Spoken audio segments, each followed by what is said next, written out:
I'm Joyce Hornady. You might say accuracy is my business. I make bullets.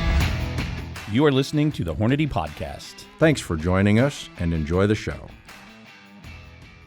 Hello, everybody. Thanks for tuning into the Hornady Podcast. He's your host, Seth Swerzik, and I guess I'm your guest, Preston Lentford. But Seth, why don't you go ahead and take this away? I'm sitting in your spot today. Yeah, it feels kind of a little bit weird sitting on the other side of the table, although I have sat, I think, in probably every chair here in our 120 plus episodes. But for the last probably 100, I think I've camped out right over there. Yeah, I've made you. Yeah, we swapped it up, though, for a stage I know full you were of over there stuff. before, but yeah, we've got a stage full of stuff. Absolutely. This is more of a visual podcast for certain, but we're going to try our best to explain our way through it. Yeah, and that's a good point. You know, for the listener out there, I'm going to do my best to do the color commentary of what Preston's actually doing.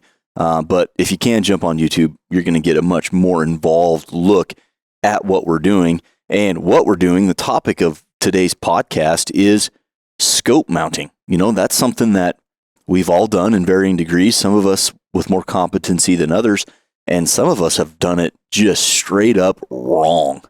There have been scopes. I used to do it a lot growing up. Wrong. I stripped a lot of screws.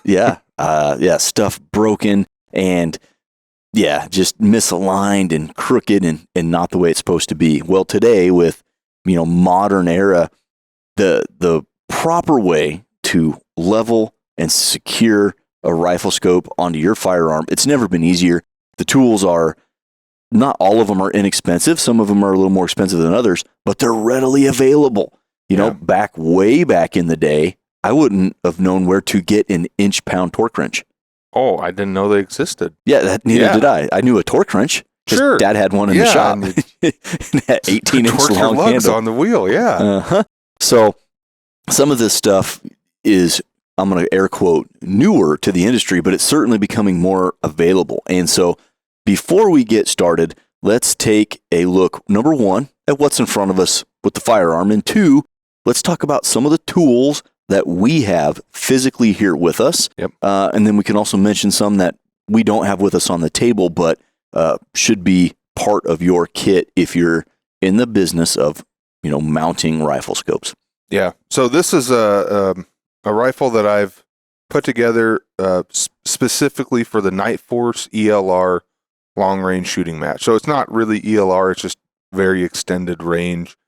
I shot it once before. It's at a different location now, but then I think average target distance was 1,400 yards, average. Shortest was 700, longest was 2,200. I think they've kept that pretty close to what they're doing nowadays. So this is a 300 PRC with a 30.5-inch Bartline barrel. Yeah, buddy. In their competition contour, got it sitting in a MDT ACC chassis, weighted up, heavy. This is a belly match. This is modified prone. There's no circus barricades or anything like that. So this rifle system is very much a tool. You got a 30-inch Bartline barrel, hand chambered here, running a big muzzle brake for the match. This will be suppressed. Oh, yeah, perfect. That's the cool thing about this match too. Is a lot of guys, if you pay attention, you will have all suppressor squads there because it's just that much powder with a brake that might push impulses backwards just a little bit. It is not pleasant for 2 days. So the time I ran it before, I think I was one of two guys in our squad that had a muzzle brake, and we were the odd guys out. Yeah, and you I don't want to do that again. Really well. I did all right. I hope to do even better this year, but it's been a long time since I've done it. But the targets are so far away. This is a heavy system, so I should mention that there's a hunter class or a light class and a heavy class. I'll be in the heavy class, but the targets are a long ways away. So a muzzle brake and that recoil impulse is nice for recoil, but as far as spotting shots, I'll be able to get back with the suppressor. With the suppressor very easily. So MDC chassis, you're running the Bartline barrel, and that's a coup de grace from American Rifle Company, their newer action. Yep. The Coupe de Grace, as we affectionately call it around here. Affectionately, folks. Yeah, indeed. So it's no slight.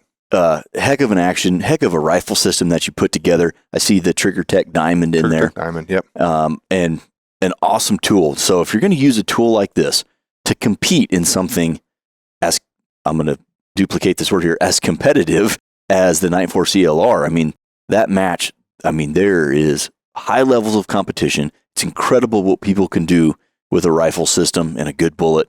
So we'll be using Ford off, of course. You're going to be spitting out 230A tips. 230A tips, yep. Big old bullet. And you can't do any of that accurately without a scope on top of it. So that's what we're going to get mounted up here. So on the table, walk us through, some of the tools that you have right here in front of you that we're going to use. And maybe this is a good time to preface it too.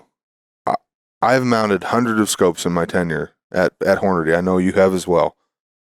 These are the tools that I have been using for 8 years now. I'm not saying that the way that I do it is 100% correct, and there's other ways to do it, and we'll talk about them. But this is the way that I do it for the majority of the stuff that I do. We're in a podcast studio right now. I'd love to have a plumb bob hanging right there and do all that stuff, but it's just not really feasible. So after we're done, I'll go ahead and check things out. But the tools that I use, I mean, we'll start with this one. This one's kind of funny. Judd behind the camera, he had to read, I made him read this out loud one time. But this is my inch-pounds torque wrench, and it says, turn this back to 0 or suffer the consequences. Right on. Luckily for Judd, there was no consequences, but he turned it back to 0. I have loaned these out, and you want to turn them back to 0 so that they stay accurate. Yep, and that's the Wheeler fat wrench. And I think this is the original one. Yeah, like the Wheeler fat wrench, and then Weaver came out with essentially the duplicate product, and I think you can get one from Caldwell now as well. But yeah, the original Wheeler fat wrench. Yeah, I think this is probably the way that it comes, like this. Yep. Of course, I've outfitted it with some extra bits that it doesn't necessarily come with, and I've ran into over the years. Yep. Got a couple sockets in here for rings, mounting rings to rails. Absolutely. And most of them are half inch. I have had some 7/16. I love this stuff. This is blue Loctite in a glue stick form, not lipstick, but this is really cool. So it's not liquid. It is actually like a sticky form, and you just rub it on the screw there. That is wonderful. Should you need it. Yep. Loctite 248. I don't use it for a lot of things. But mostly, it's nice to have. If I don't have an integral rail, I will throw blue Loctite on the rail screws to an action. The Picatinny straight to the action. And then I've thrown in a metric bit set.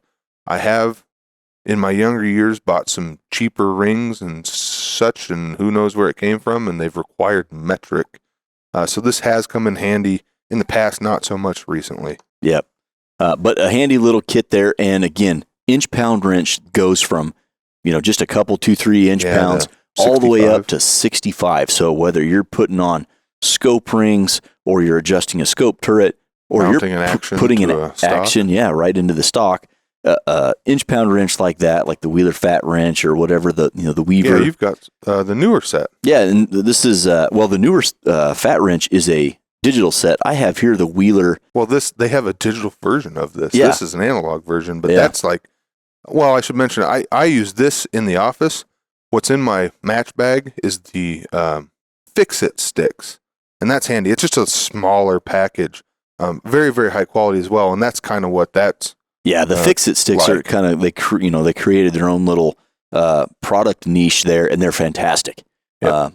Higher end, they're a little bit more expensive, but a great set of tools. So if you're new to the precision rifle game, maybe just buck up and buy a full set of Fix-It sticks. You'll never regret it. No, not for your whole life. No. They kind of had some niches in some other, sports as well, too. Sure. I think a lot of cycling, mountain biking, stuff like that, because it's so packable. Yep. And you can get stuff down to the specified torque that, without breaking anything. And those torque settings are important. This is the Wheeler fat sticks, where it's got just a universal T handle here, and it's got these individual torque values, so you can throw in 15, 25, 35, 45, up to 65 inch-pounds, variable different bits, and an extension there. And I travel with this mainly. I'll mount scopes with it here in the shop, but it's convenient to just throw it up into the truck, into my drawers. It takes less space. Even versus that, it takes less space, which is nice. And I picked that up at Sportsman's Warehouse for $80 or $90 or something like that. So I've been using that a ton. So you got to have a inch-pound torque wrench. Say have to.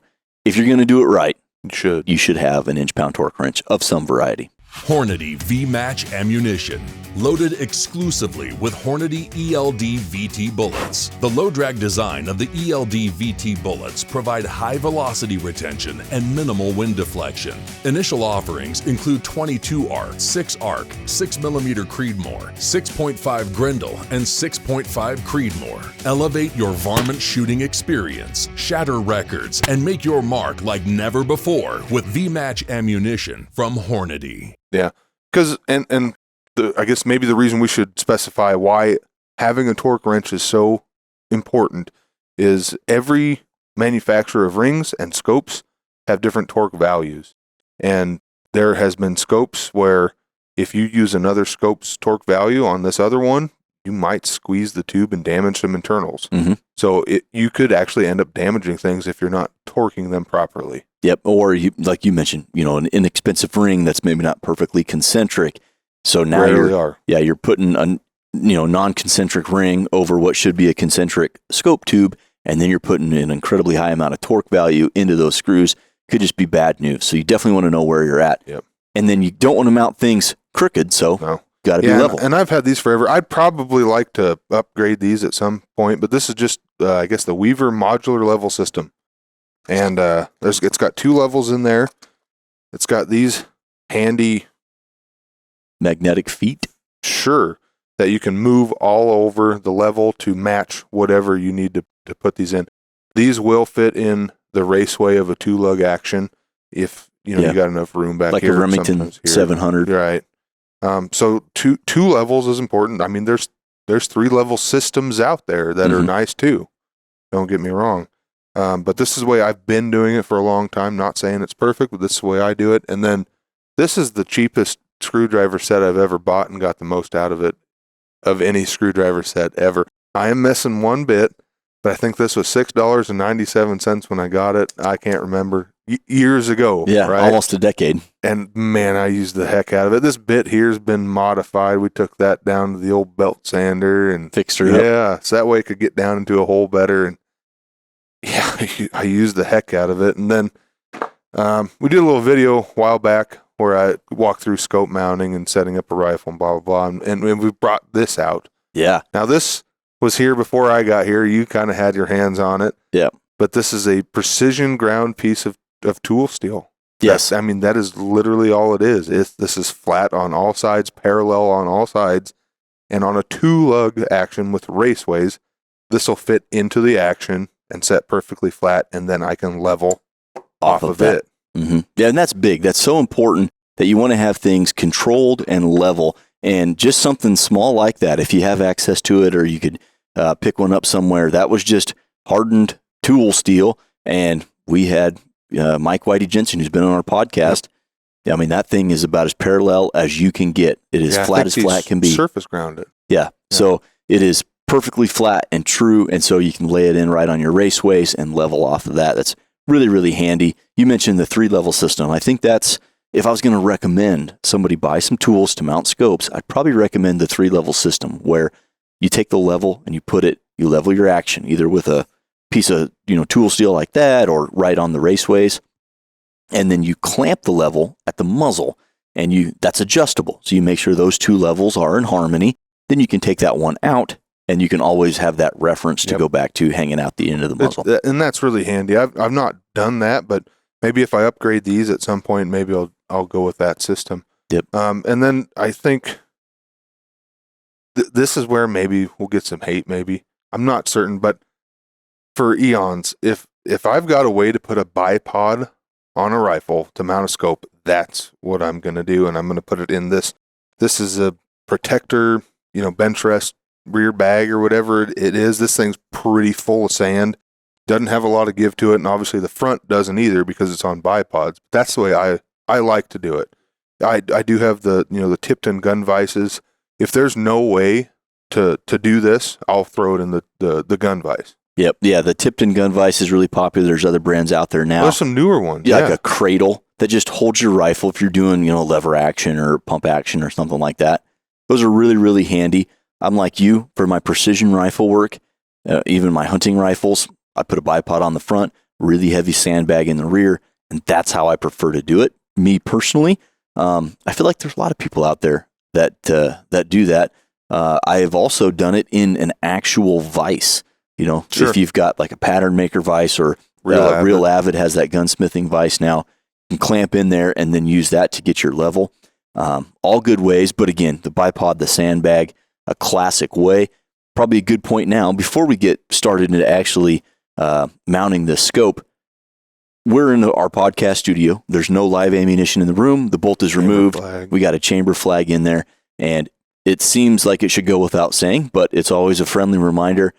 When you've got firearms out and about, try to keep your ammunition as separate as you can and let everybody know that they can visually see that is an unloaded firearm. Yep. So, yeah, this is definitely down into the chamber. So this is definitely clear, and you should definitely clear your rifles as well. So right here, we've got the scope you're going to use for the event. We've got a Leupold Mark V, 5-25, big high-power scope with the PR2 reticle. Yep. And then we're going to pair that with a set of Leupold tactical rings. Yeah, and I think this is going to be a nice little match. PR2 reticles, something relatively new on the market. Mm-hmm. I think at these extended ranges, we'll see how well the quarter mil plays out, but I think we'll be just fine. I'm sure there's been plenty of this match shot with this particular scope. So I guarantee it. That's what we're going with today. Now, I start out by placing the rings for the most part. Rarely do you run into an issue if you kind of follow these steps. I like to put the rings on the bridges of the rail. This one doesn't have any because it's integral. But if you imagine this is a separated rail that I've affixed to the action, there'd be a screw here, probably a screw here, and a screw here. Yeah, that's 4 screws, 2 pairs separated by the length of the rail. So I like to get these in and among those screws. I think that you've got the most meat on the action at those points. So I'm just going to start out kind of roughly estimating where this is going to go, and I think we'll probably be all right. Yeah, you've mounted enough of them that you probably... Right here. Polk hand's got on this one something. There we go. My goodness. Now, you've put... That's got the 1/2-inch nut for the attachment. You put the nut facing outboard from your ejection port. Yeah, point of maybe contention or question, but I always put it away from the ejection port. There's some like one-piece mounts you probably can't. Like it's just there's no physical way for you to do that.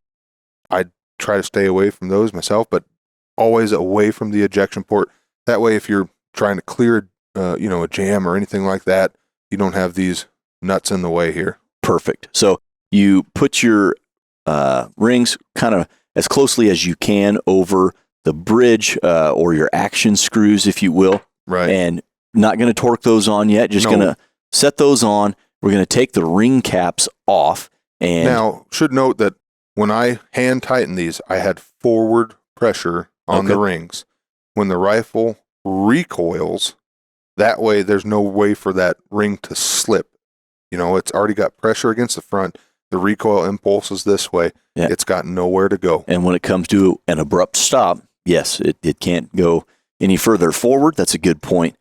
So we'll pop those ring caps off and take the scope. You're going to set it in the rings and essentially establish your eye relief or make sure you've got the rings in the right spot. Yeah, and there's probably different ways of doing that too, but we'll walk through that as soon as I get there. Man, I should have an air drill or something. Zzz.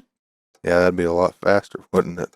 I don't think you'd... somebody ought to make a torque wrench impact drill. There we go. It'll stop at 18 inch pounds, 28 inch pounds. It could be adjustable. That would Somebody be handy. in engineering get on that, okay? If you're out there. All right, so now I'm going to put the ring tops back on loosely. That way that scope can't jump off on me. And then you can also see, you can do your double checks here that your objective lens is going to clear your barrel no obstructions there. You didn't select rings that were potentially too low. Right. Yeah. And I've had this scope on other rifles as well. So I know that these rings are pretty good for a match contour barrel. Okay. Yeah. Big contour.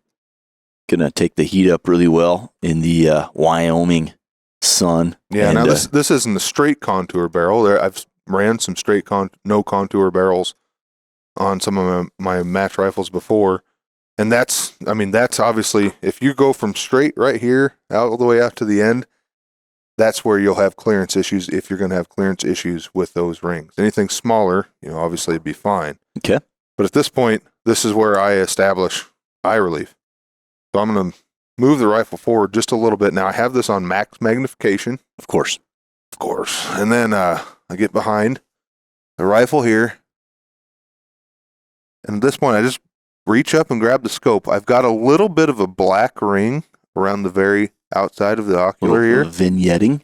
So I'm going to bring it back just a little bit until it's gone.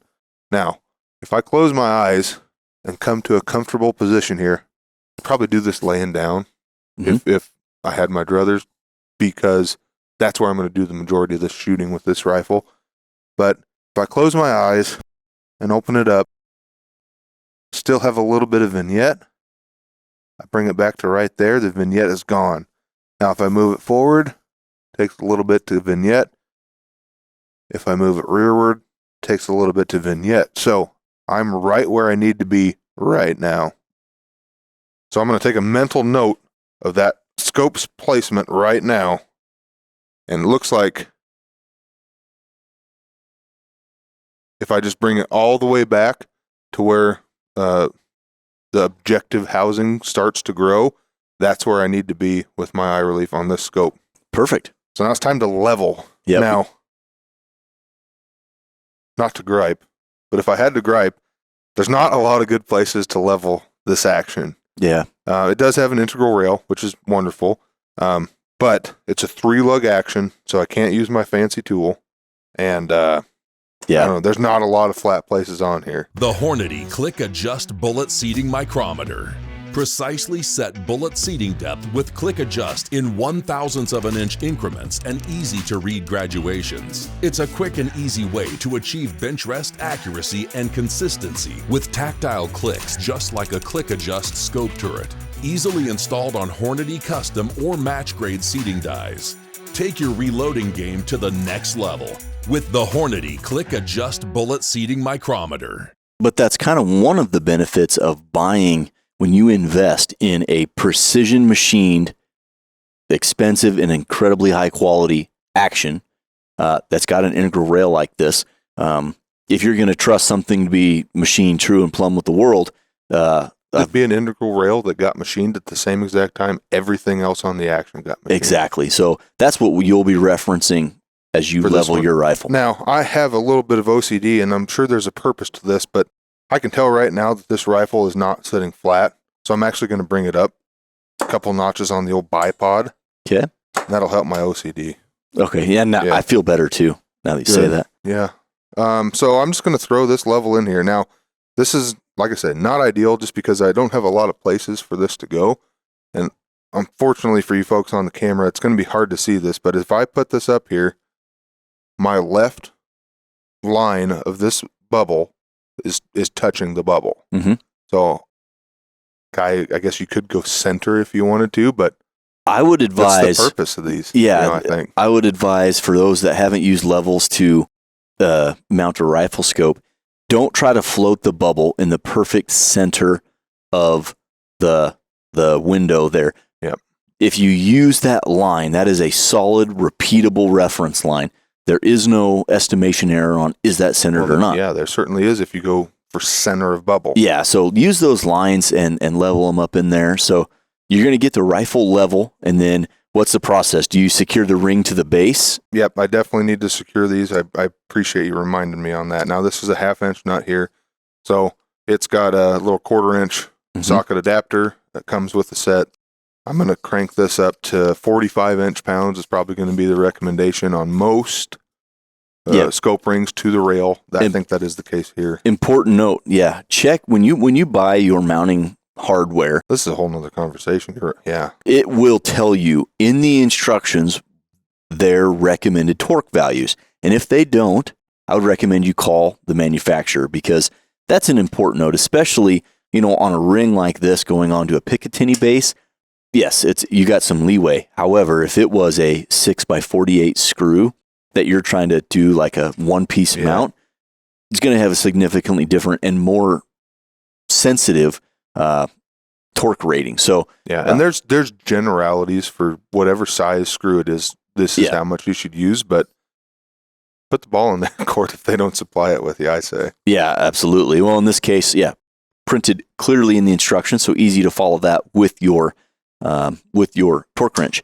So once you've got your ring bases torqued to your rail, you can get to the rifle level, and now we need to level the rifle scope and then secure it in position. Yep. So again, I was left bubble or left line on the bubble here. Now here's another point of question, like where do you level the scope from? On this particular scope, I'm going to go top of cap. Top of the turret cap. Yeah, I think most people would tell you maybe don't do that. But if I take the turret cap off of this particular scope, the post is pretty skinny. Mm-hmm. There's not a lot of purchase room to lay my level. So I'm going to go with that for now. Now, I think most scope manufacturers tell you if there's a way that you can level the bottom of the scope, that's probably going to be the truest way to do it. Oh, sure. Well, so I don't have a lot of room here to get that done. So this is what I'm going with. Yeah, and we've done this before. I've removed complete turrets. I've left the turret on. Some scopes, I think, depending on the manufacturing of that particular, say, model of scope. I mean, if you're going to do a $30 scope you buy off Amazon, it's probably not going to be nothing on it. Nothing's going to be square. Yeah, something like this, a precision built machine. We've done this a bunch, and it's always worked out for us. Yeah. So I have my scope where I want it to be. I'm just going to go back and check the level on the rifle. That's all good. And so now it's a matter of tightening the scope down. They recommend 28 inch-pounds on their scopes. I've just thrown it to 25 for safety's sake. Now, here's an important note as you begin that process. Two things. Number one, it is kind of like, putting lug nuts on a car. You're going to kind of go back and forth, controlling the gap on the ring base and the ring cap. You want things to look symmetrical and be symmetrical. Now, it's not vital that you go in some randomized star pattern like when you're actually putting on lug nuts on a car, but you do want to keep things balanced and level so that you don't put undue torque in a certain area. Right? You want a nice, even, consistent pressure. That's right. Yep. So that's important. The second thing is you want to ensure that when you buy your rings and bases, that your rings are going to give you a supplied torque value. But the torque value that you really want to make note of when you're installing the scope ring caps is the scope's recommended torque values. Correct. Because, the rings, they'll recommend 25, 18, 20, 15, 25, whatever that torque value may be. But the scope manufacturer may have something to say different than that. And largely that's the scope tube. Depending on the mechanical fixtures inside the tube and how thick that tube is, they may recommend torque values that are different. Now, in this case, you're using a Leupold Mark V scope with the matched Leupold rings. Right. We know those were purpose-built for each other, and we know, the 25 to 28 inch-pounds is good to go. However, if you were intermixing brands, there's a bunch of good rings and scopes out there from, you name it. Tons of brands that manufacture rings and scopes, and, we have our favorites of each. So if you are using, say, a Vortex scope with a set of Hawkins rings, Hawkins may recommend a different torque value than, say, Vortex. You just want to read through those instructions, call if you have questions, and make sure that you're not going to put some undue and unneeded torque into that scope by way of putting the scope caps on incorrectly. Yeah, the scope costs way more than the ring, so probably better be mindful of the scope's torque properties rather than the rings. Absolutely. So yeah, while you're saying that, I went ahead and just maintained my ring gap. For those of you watching, I'm just making sure that the gap on these rings is even on both sides. And that's the gap from the base to the cap. Yeah, and I got them all tightened up and torqued over at 25 inch-pounds. You could go up to 28 with these, I believe, and went in a kind of back and forth motion, not to over torque something wonky. Mm-hmm. And this scope is mounted good enough for this purpose at this point.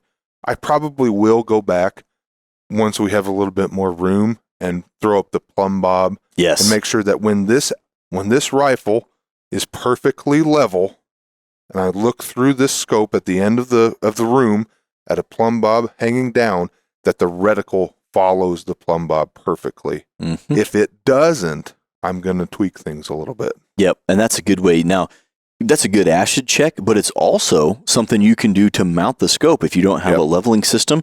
You don't even need a fancy plumb bob. A piece of string tied around a box wrench. Yeah. Is something. Tape it up against the wall. Because gravity works all the time. I shouldn't say plumb bob. Something that holds a ring perfectly straight down. Yeah. A string. Sorry. Yeah. But it is a good acid check, and it is a good way to straight up mount scopes. So definitely, you don't need a ton of fancy tools. We kind of have an intermediate set of tools with the basic set of levels and torque wrenches. But you can go real fancy, and it can be as simple as that, because we just did that in 10 minutes. Oh, and it would have gone way faster if we weren't talking about it while I was doing it, Yeah. Way faster. Definitely. So now that you've got it on there, everything is torqued to specs. You've set your eye relief. One of the things that is covered, you just did a quick 5-part series on our YouTube channel. So if the listener is subscribed to our YouTube channel or watches it, or if they're consuming this podcast on YouTube, all you really have to do is look on the Hornady channel, and we walk through mounting a scope, getting a bore sight, and getting things trued up using Ford off. So just for the sake of saving people some time, maybe not going to watch those videos, what's next? You got everything's mounted up, true, perfect with the world. How do you do your bore sights? Well, let me go way back. We'll just knock on history's sake here a little bit. But when we were in tech, we had a rolling cart from Sam's Club. This is Sam's Club. Nice butcher Industrial. block top. Industrial. Yeah. Stainless drawers. And that's where we did our scope mounting off of. And at that time, the power lines were such across the street that there was a transformer on the end of one of the power poles that lined up just right with that bench. And I think you had 2 notches or 3 notches in your bipod and this bag, you could bore sight with that transformer. But anyway, find a place where you can leave your rifle absolutely dead steady while aiming at a target. Yes. Of any kind. With the bolt removed. Bolt removed. No ammo nearby. Aim it at that target, and then you can make your adjustments to your scope to match what the bore is looking at. So that's the true bore sight. You're going to point the barrel at an aiming reference, and then you're physically going to use your eye to sight through the bore to see, is it pointed where I want it? And then when it is, shift your head up and look where your reticle is now aiming in relation to that point. And then you can grab your turret and your windage turret, move things around until what you see through the bore is reflected by your point of aim with the reticle and the scope. And that is a simple bore sighting method, and it works. Yeah, and I've done it hundreds of times and rarely been off, a printer paper at 100 yards. Yeah, I usually do 110 yards. Use my bore sight at 25 yards, and I'll shoot, a bore sighted at 25. I'll shoot a shot at 25, Yep. and I can make a couple corrections if I need to, but I'm good to go right over to the 100-yard line, and I'm on paper, and I can really get things dialed in. Yeah, and if you understand, trajectories and sight height, you can shoot that shot at 25, maybe make an adjustment or two to make sure that you're dead, in line with it vertically, but maybe on this particular rifle, 2 inches low of where you're aiming, and then you will be real darn close at 100. Yeah, it's that simple. Yeah. I think so many people complicate things. And maybe we're saying it simply because we've done it a lot. If you've not tried it yourself and you rely on the gun store to do it for you, try it yourself. Absolutely. You'd be surprised. We might be oversimplifying it, but it is easy to do. SnapSafe modular assembly system locks the thick steel exterior together in minutes anywhere in the home. Featuring a pry-resistant 3/16" solid steel door, 8 1-inch chrome steel live locking bolts, digital or mechanical locking options, 9-gauge steel exterior walls, 2300 degree Fahrenheit 1-hour fire shield protection, fully adjustable shelving, and a lifetime warranty. SnapSafe, a modular safe with welded safe security. It is. And I would say there's some satisfaction there too, especially as a rifleman, as a gun owner, and a lot of us accidentally turn into gun collectors as it is. There's some satisfaction in working on your own stuff. Yeah. And having nice tools to do the job. And then when you want that scope on a different gun or what have you, great. You know how to do it. You know how to do it. You got the tools. Yep. So in summary, one, you want to get ammo out of the way, get everything safe. Then you want to get it in a position that you can work on it without it wanting to move. So we always use bipods and a sandbag in the back generally. But if you're doing a rifle system that, maybe doesn't Sometimes allow you that. Yeah. One of the rifle cradles, like the Tipton gun vise, or a straight up gun vise, like the Real Avid gunsmithing vise, a traditional vise, pattern makers vices are really convenient And expensive. and expensive. Stuff like that to get you set up and stable.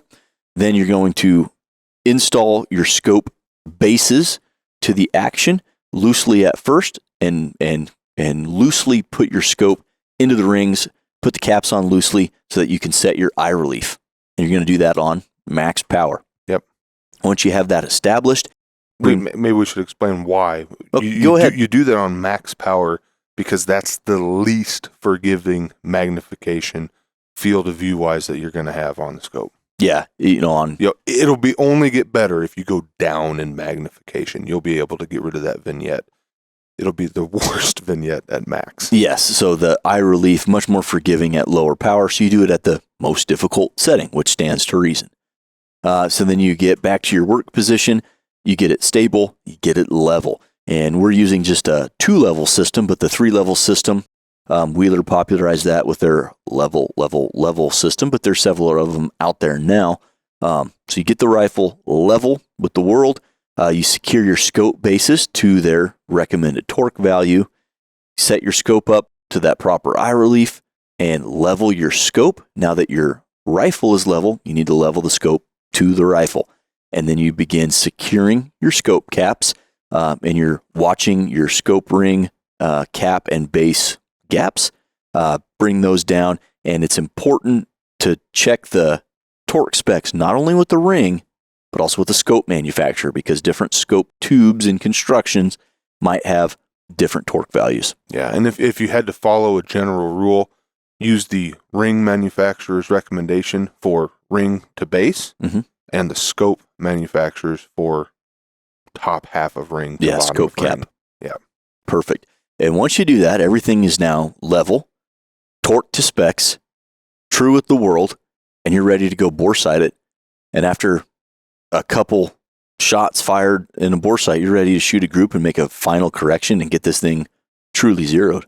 Yeah, it's how we're saying it. It sounds easy. It does sound easy. Again, it helps to have the right tools, a $15 set of levels, a $50 or $60 or $80 set of inch-pound wrenches, maybe a inexpensive multi-bit screwdriver set. That's certainly helpful. The set of fix-it sticks, again, the full set's quite expensive, but there's different options within those. There's a bunch of different options, Yeah. for sure. And incredible quality on the fix-it sticks. The Wheeler stuff's been good to us. But simple tools, get invested in them, and then you can do this on everything. And the reason you've ended up mounting so many scopes in the last 8 years is, Preston has a system, and it works, and it's repeatable. Well, so everybody in the office just brings you their rifles to get mounted. I bet this particular torque wrench has mounted hundreds upon hundreds of scopes. Yeah, it has. Yeah, it might be. Yeah, send it back for calibration. An important note that we didn't really talk about, we said it's important to have your scope level. Well, what's the implications of a scope that's not level? Well, if you're shooting long range, it probably won't rear its ugly head at short range, right? But this is an ELR type field match gun. If you, let's say, and I will add a bubble level to the scope at some point, if I'm relying on this bubble level because I've leveled it, say, to the action, and that's all level, but I didn't actually get the reticle level or the turret level to the action as well, I'll be level as I'm shooting, as I feel the rifle, but the adjustments and corrections that I make for these long distance on the turret or in the reticle are going to be canted slightly. And at long range, that can have a devastating effect on your impacts. Missing your target, and the more you crank on the turret, the worse it gets. Yeah, yep. That's definitely a problem, and why it's so important to have things level. Not to mention, you're zeroing a 6-power or 4-power scope on a 30-06 you're going to hunt in the woods with. It just looks funny. Yeah. OCD really kicks in for me on that. And maybe that's why I do so many, because I do have such OCD about this stuff. Yeah. Well, it's important to do it right, and it makes everybody's life easier, because, again, if you don't, and you're dialing on your scope or you're doing holdovers, making corrections that you just keep missing your target on, it's never fun to miss. No, the long range game and any shooting sport for that matter, it's only fun when you hit your targets. Yeah, I never come off of a shooter I got you for a 1 stage and feel happy. No, I want to hit all of them. No, let's be clear. I have come off many a stage with a shooter got you for a 1 or a 2. Yeah. I haven't zeroed a stage in a long while, but I'm sure it's coming again. Yeah, as much as we shoot anymore. Yeah, right. Well, that was, again, we've been saying it, but it does seem simple. It's approachable, it's achievable, and it's something that everybody should be doing with their firearms. Yeah, if you have questions about it, shoot us an email, podcast@hornady.com. A lot of the times I'll answer those. If I don't, either Seth or Jaden are going to answer them, depending on the type of question. But if you have questions on this, happy to help. Like I said, that we do have some videos on our channel that you can watch as well, but you also just saw it right here. So. Yeah, and we've got a ton of optics partners in the industry that, their individual outlets on YouTube have done tremendous jobs of how do you do this, with our equipment. So, definitely check those out. And with that, I've got nothing else to add. Preston, you want to wrap up the show? Seth, thanks for coming on. What do you always say? Is there anything else about scope mounting?